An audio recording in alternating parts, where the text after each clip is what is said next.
جاء رجل إلى وهب بن منبه فقال له: إن فلانا يشتمك، فلان يذكرك بسوء. فقال له وهب: أما وجد الشيطان رسولا غيرك؟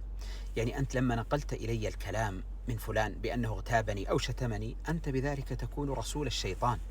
الشيطان استخدمك في التحريش بين المسلمين.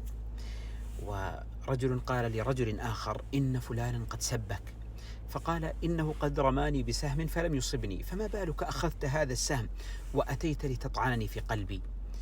لذلك النبي صلى الله عليه وسلم كان ينهى أصحابه أن ينقلوا عن بعضهم البعض أشياء يكرهها.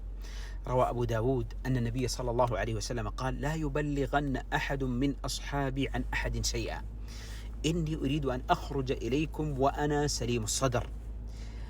فأنت إذا اشتغلت أو نقلت الكلام أو نميت بين المسلمين، أنت بذلك قد استخدمت نوعا من أنواع السحر في التفريق بين المسلمين، ولو كانت النية طيبة أو صالحة.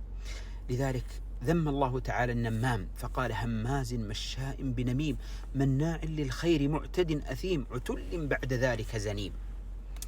وإلى كل شخص يأتي إليه النمامون فيستمع إليهم، اعلم بأن من ينم لك سينم عليك.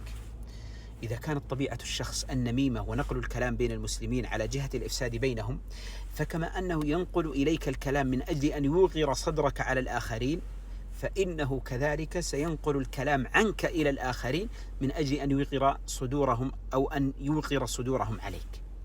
فالإنسان يحذر من الكلمات ومن نقل الكلام بين المسلمين، وكذلك يصم أذنيه عن الاستماع إلى أمثال هؤلاء ليوقفهم عند حدهم. إني أريد أن أخرج إليكم وأنا سليم الصدر، هكذا قال الرسول صلى الله عليه وسلم.